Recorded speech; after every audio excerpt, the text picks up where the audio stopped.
तो दोस्तों अभी कुछ ही समय पहले खबर निकल कर आई थी जो कि एक ऐतिहासिक खबर थी और वो खबर कुछ ऐसी थी कि भारत के स्टॉक मार्केट की जो प्राइस कैप है वो $4 बिलियन के आंकड़े के पार पहुंच चुकी है। और ऐसा पहली बार हुआ है जब भारत के स्टॉक मार्केट की वैल्यू भारत की जीडीपी को भी सरपास कर चुकी है। भारत की जीडीपी इस समय अप्रोक्स $3.75 ट्रिलियन है, तो उसे भी ये सरपास करके $4 ट्रिलियन के आंकड़े को भी पार कर चुका है। तो अल्टीमेटली भारत का जो स्टॉक मार्केट है वो काफी ज्यादा ग्रो कर रहा है, लेकिन इसे अटैक करने के लिए हाल फिलहाल के समय में काफी चीजें देखी गई।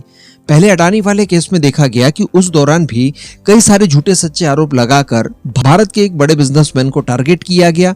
इससे पहले भी भारत के स्टॉक मार्केट से विदेशी इन्वेस्टर्स द्वारा लगातार भारी मात्रा में पैसा निकालने की कोशिशें की गई और इसका नुकसान हमें कुछ सडन टाइम के लिए देखने के लिए मिला भी।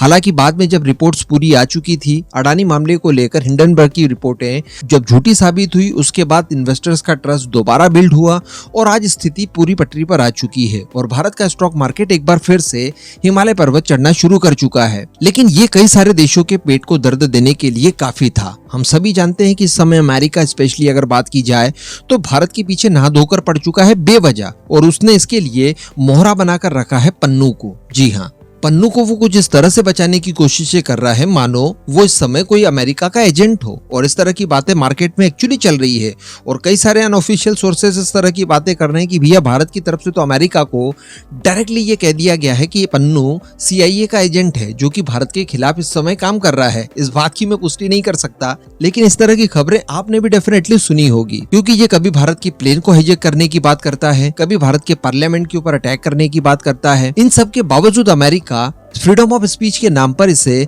संरक्षण प्रदान कर रहा है। तो कहने का मतलब इस समय भारत और अमेरिका के बीच की तलखी बहुत ज्यादा बढ़ गई है और पन्नू इसका एक माध्यम बना है और पन्नू को अमेरिका का या CIA का एक एसेट के तौर पर देखा भी जा रहा है। इसी दौरान दोस्तों खबर निकल कर ये आ रही है कि पन्नू द्वारा इस बात की तैयारी कर ली है कि भारत के स्टॉक मार्केट को अब नीचे गिराया जाए। जी हाँ, देखिए पहले भी ऐसे ही हुआ। हिंडनबर्ग हो, जॉर्ज सोरोस हो, इन सब के द्वारा भारत के स्टॉक मार्केट को अडानी मामले को लेकर नीचे गिराने की कोशिश की गई और इस बार भी पन्नू द्वारा कुछ ऐसी अपील की गई है जिससे कि भारत के स्टॉक मार्केट को नुकसान पहुंचे। दरअसल पन्नू द्वारा पहले कुछ रेफरेंडम करवाए गए भारत के खिलाफ जो कि फेल हो गए। बताया ये जा रहा है कि इस समय उसके पास फंड की भी कमी है, तो इन सब चीजों को अरेंज करने के लिए उसने एक नई तरकीब सोची है और भारत को परेशान करने के लिए एक नया प्लान बनाया है।